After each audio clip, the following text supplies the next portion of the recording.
বলে আমি এসেছি, বলুন ঠিক না বেঠিক? মুমিন রে, এই জন্য আলেমদেরকে মেসেজ দিয়ে যাচ্ছি, আলেমেরা শোনো। ও বাবা, আপনাদেরকে বলে যায়, কোনো মানুষের যদি কেউ মারা যায় 5,000 টাকা নেবেন, জানাজা পড়াবেন। বাবা, কাপড় কাটতে যাবেন 2,000 টাকা নেবেন। বাবা, যদি কবরস্থ করতে বলে ওখানে 1,000 টাকা নেবেন। মুরগি জবাই করলেও 500 টাকা চার্জ করবে। এইরকম আলেমের যদি ইউনিটি ভালো হয়, অটোমেটিকলি সমাজ পরিবর্তন হয়ে যাবে। বলুন না এই তাকবীর।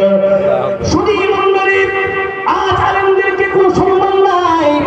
নিজের স্ত্রীর সঙ্গে ঝগড়া করে এসে আলেমকে গালি দেয়। মুসলমান জোরে বলুন ঠিক না বেঠিক?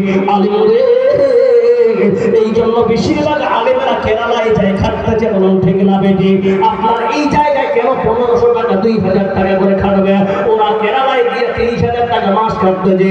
বন্ধু, আপনার ছেলে ছেলে ওর ছেলে ছেলে নয়, আপনার মেয়ে মেয়ে ওর মেয়ে মেয়ে নয়। আপনাকে আইএস বানাতে হবে, ওর শখ নাই। আপনার ছেলে আইপিএস হবে, তুই বলবি ছেলে আইপিএস হবে না। ওরা গরিব ভয় থাকবে না।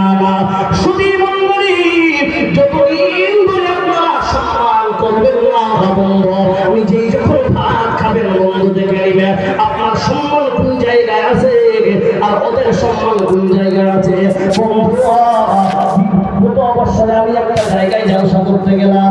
হঠাৎ করে প্রচন্ড গরমের সময় আমি মে মাসে যাচ্ছিলাম আপনার পুরুলিয়াতে জলসা করতে।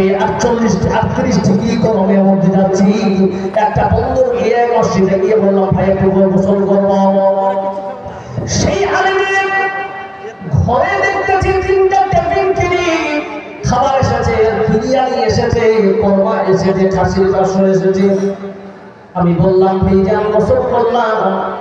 আমি বললাম, খাসির মাংসটা আমি খাবো না, এখন গরমের দিন, আপনি খান। দস্তরখান বিছিয়ে বাচ্চা মন্দির সাহেব অযুবক, ও ভাই ও বাবা, ও কথা শুনেন, চোখের পানি ভাসাচ্ছে আর খাবার খাচ্ছে। আমি বললাম, মন্দির সাহেব, মজা করে বললাম, মানুষ তো মনে করে নিয়েছে মন্দির পেট ইন্ডিয়া গ্যাস, তারপরে এত সুন্দর খাবার পাওয়ার পর আপনার চোখের পানি কেন পড়তেছে? এই মন্দিরের চুত্তর নেই মুসলমান, সেদিন আমি অনুভব করেছিলাম।